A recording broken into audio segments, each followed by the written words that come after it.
What's up, fam bams? I just want to take a minute to celebrate this guy right here. Because I'm celebrating 20 fucking years in recovery this month. 20 years sober.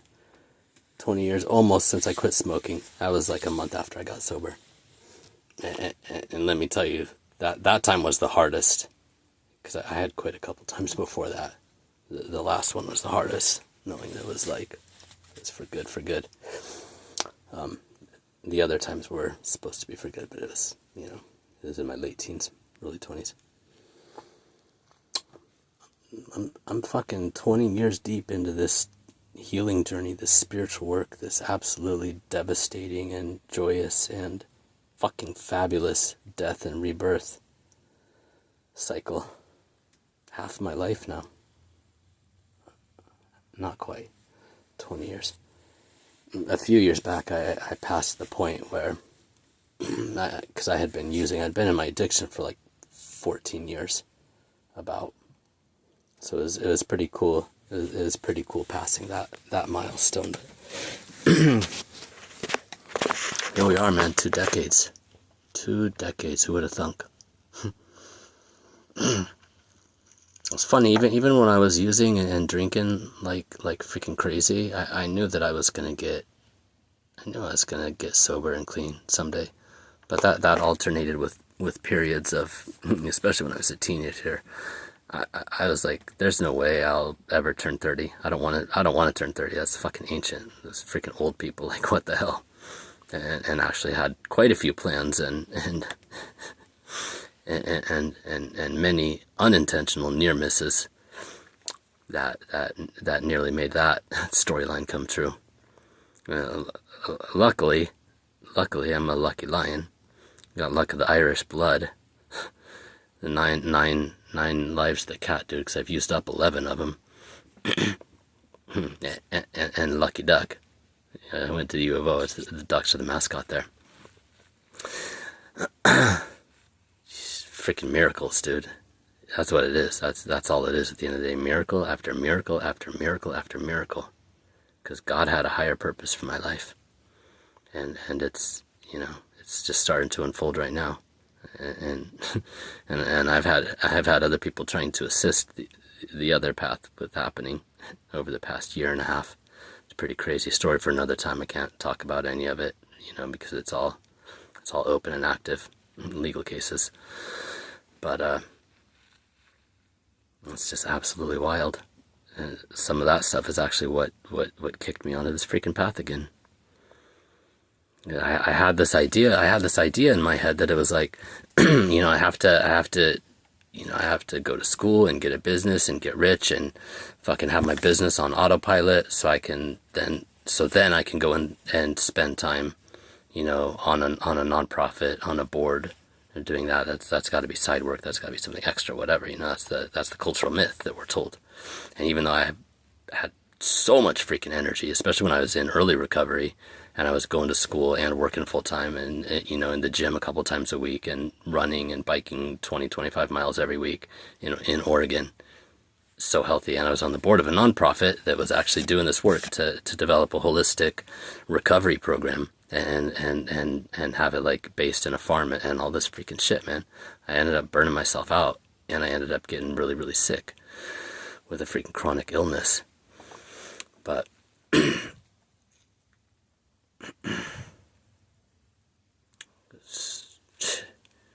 before I had been rebelling against the system like my whole life. I knew it was bullshit from the time I was a kid, but most of the beliefs made it into my head regardless. And I thought I had to do this, and this, and then I could do what my heart really wanted me to do afterwards, which was like work with people in recovery and have a farm and a holistic like rehab center, like through that, But like what's happened in the past 18 months, the universe had to sit me down, slow me down. I didn't get all the messages during the 15 years of illness when I graduated U of O. 2010, 2011 is when I started getting really sick from Lyme disease, and then, ended up finally leaving there after it was like 4 years of like fighting and trying to make it work. But my immune system shut down. I had like mold illness during those years that contributed to it. But I had like chronic pneumonia, and if you've ever lived in the Northwest, like working outdoors, doing like heavy physical labor while you have chronic pneumonia, it's not a really good recipe, especially when you don't have a fucking immune system underneath it. And I was starting to cave in also from the ADD and the PTSD. Still wasn't diagnosed. I didn't get diagnosed with ADD until like 2 years ago. Literally, I didn't even know what trauma was until 2.5, 3 years ago. So when I just started learning about all this shit, almost 20 years into recovery, and I'm just now figuring out why I was even a fucking addict in the first place, and why I had childhood like depression, and why I was like wanting to unalive myself when I was 9 years old, my daughter's age right now.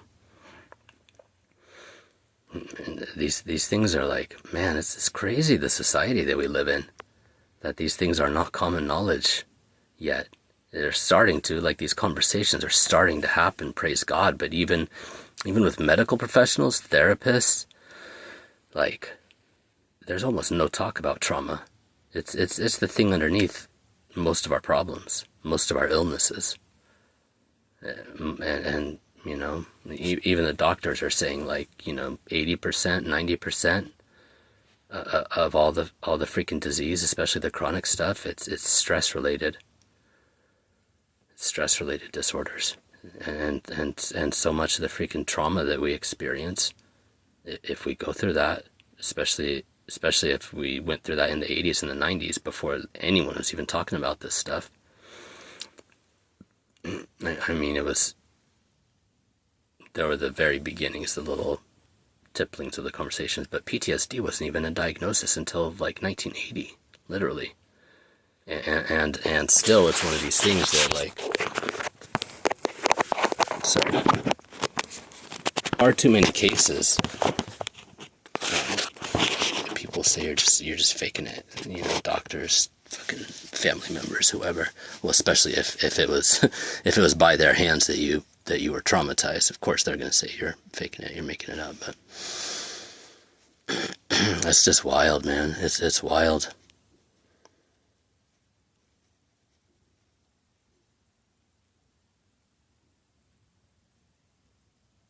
It's wild. Yeah, if you're in recovery, man, be gentle. Be gentle on yourself. You've probably had these messages that you are the problem and you're the defect and you are the piece of trash your whole life. If you're the scapegoat, if you're the black sheep. That's how dysfunctional families work. They don't want to deal with any of their own stuff, any of their own BS, and so they pick one child to dump all the praise and adoration into. The one that kisses ass, does whatever they want and whatever they say, and goes along with it, and goes along with dumping everything onto the other one. If you were that person, man, my heart's with you. Air hugs, digital big air hugs. You didn't deserve it. You didn't deserve any of that. And you've probably had nobody in your life tell you that it wasn't your fault. And if you're in most traditional recovery in like AA and 12-step work, it's a godsend. It's a lifesaver for many of us. But it's not the only path. And for the most part, AA and all the programs that have come from it, sprung from it, they're still not talking about this stuff. It is important that you clean up your messes and your side of the street. That is of critical importance. And go, doing a searching and fearless moral inventory. That should be standard for anybody entering adulthood, honestly. Learning how to make amends and say that I'm sorry and cleaning up your messes, like that should be, by the time people are in kindergarten, they should know how to do that kind of stuff. But this shit is critical for recovery for sure.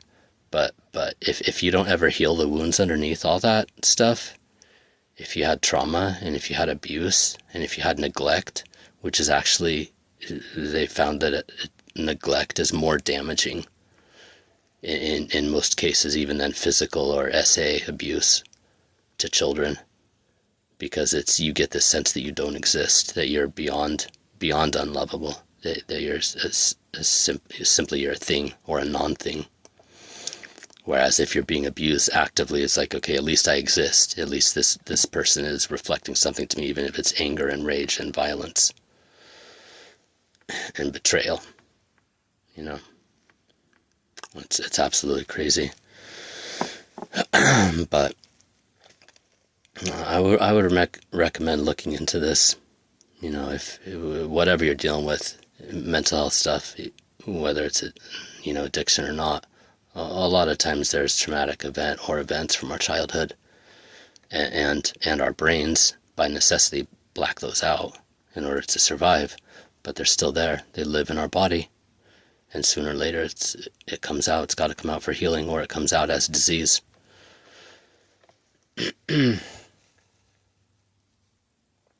But yeah, I didn't learn about any of this stuff until like the past 2 or 3 years, and it's an ongoing process. Last year was major. Year of the snake, shedding. I felt like I was disemboweled like 15 freaking times last year.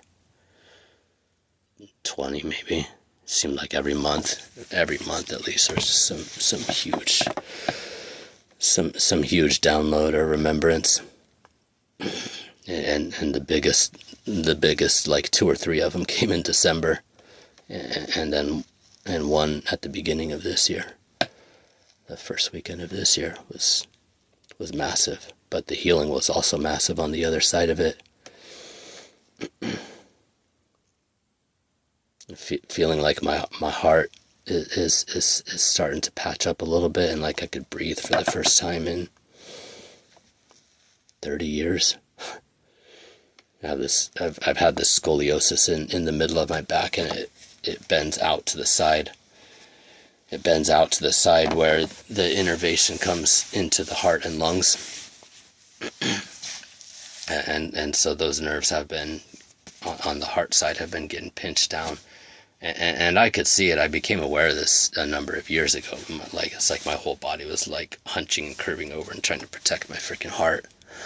And I know now where that came from, where that wound in my skeleton came from when I was 15.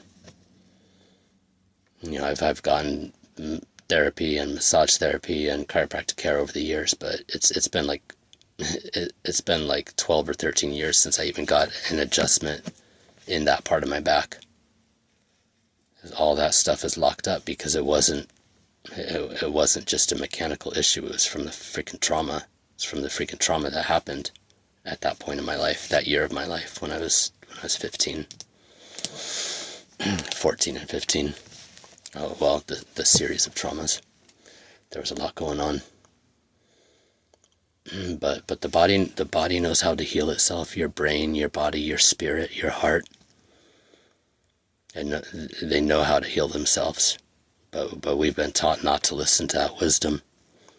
God and your angels, your ancestors, or whatever spiritual belief that you believe in, as long as you don't believe in Satan and the forces of darkness, because they'll tell you they can give you all the power and you can do whatever you want, but he's called the father of lies for a reason. and power and dominion is not the same as healing. Control is not the same as love. It's the opposite, in fact. But your body knows, and God knows, and if you ask for help, it will come. It will come. Jesus wasn't lying. Ask and you will receive. Seek and you will find. Knock and the door shall be opened to you. It's true. It's true, word for word. It might not come in the way that we think, or in the timing that we think, or in the package that we think, but it'll come. On whatever level that is, dude. And this goes to creation and manifestation and everything that we want. The life that we want to build, the dreams that we have, all of it, man. God wants to help us. God wants to help us. The reason it seems like we don't get what we want so much and life is such a struggle is because we don't actually know what we want. We've been programmed with all these beliefs from our childhood and from our family and from society, and we think those are the things we're supposed to want. And this is the amount of money I'm supposed to want, and this is the kind of car I'm supposed to drive, and this is the kind of house and the place where I'm supposed to live, and all of that. And then we're not happy when we get it. It's because it's not what we want, but we don't know that. Like the fish in water, our belief systems color everything that we see, and everything that we feel, and everything that we think, but they're not us. So you gotta do some deep deep dive work some of the time. And this is for me what I was doing so much of this stuff in 2023, actually, when I was in the midst of some crazy situations with some crazy narcopaths and borderline beep clown show, freaking maniacs. But I started getting really clear again. I've made a few vision boards and vision books in the past like 5-6 years when I started doing it, and a lot of the stuff started happening really fast. Some of the stuff I realized I actually don't want, and things evolve and change. Just because we wanted something 2 or 3 years ago doesn't mean we're always going to want that, or that we have to evolve. When things change, it doesn't mean we're giving up on the dream necessarily, but go for what you want. And sometimes it takes a few years, sometimes it takes 5 or 10 years for stuff. If it's really big, if you're a big visionary, it might take a little bit. But I started, this is my most recent vision book. I have 3 of them that are pretty active, but I was working, I took a class with a guy named Clark Kegley is his name. He's a YouTuber. It's got a pretty big channel, and I took a class with him and started doing some work. I'm not going to get too much into all this stuff, but creating the life that I actually want required getting clear on what I actually want. And so also again, in the last 2-3 years, this is one of the fucking primo books. And this guy Vadim Zeeland, he's got a much bigger book. Transurfing is a big old fatty that I hope to read someday. But even this one, it's helped me get clear on so many freaking things in this arena, and giving yourself permission to live your own life and be on your own path and want what you want and find out what that actually is. Because most of us, we're programmed with all this shit for years and decades. It's human nature. It's the way society works. It's the way humans work, but for better and for worse. In the past, those things generally kept most people trapped, whether they wanted to or not. Now things are changing. Things are changing fast. But if you want to create the life that you want, your dream life, you gotta figure out what your dreams actually are. If you've had a lot of stress and pain and toxicity and trauma and drama in your life, you probably had your cup filled to the brim with somebody else's BS, and you gotta sort that out. And figure out what's yours. Help's available if you need help. There's tools and techniques. There's books that you can read. There's all kinds of things that are available. I'm available. I do coaching work too. If you're interested, reach out. But especially in recovery stuff, I love working with people in recovery. But yeah, dude, dreams come true. Ask, seek, and knock. And it's funny. It's ASK when you look at the letter of the first of each of those lines. Ask, God will answer. Jesus said so. He wasn't lying. He's not a fucking liar. He's not a bullshitter, dude. He was on point with everything that he said. You don't have to believe in the whole religion, like Christianism, the way it is in this modern era. it's a mess. Most of it is against, especially right now with everything going on politically and whatnot. Most of it is in direct opposition to what he taught. But there's a lot of gold. There's a lot of gold if you go in, if you read his work.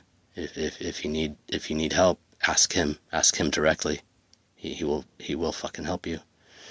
If you ask him into your heart, you'll be completely changed. Your life will be completely changed forever. He's good for it. He's still healing, still raising the dead, still giving sight to the blind. Literally and metaphorically as well, man.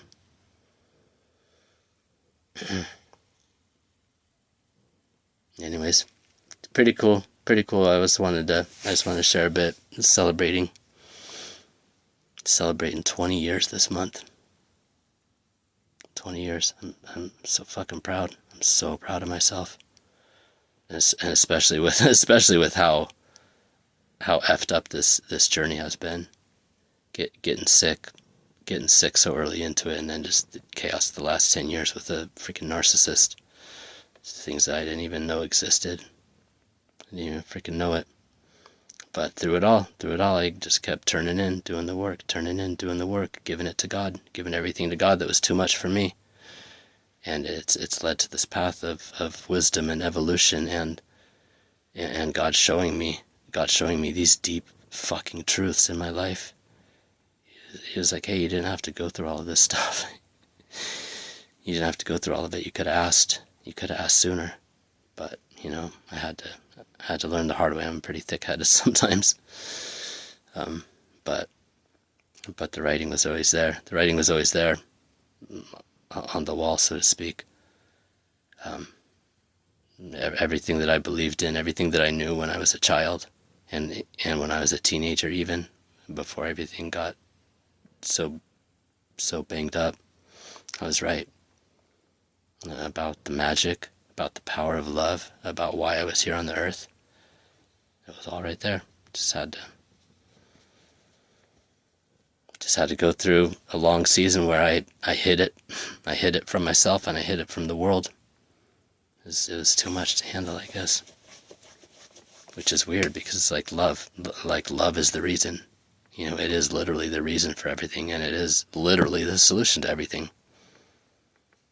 All of humanity's problems could be gone pretty much overnight if we just decided, no, we're going to love instead.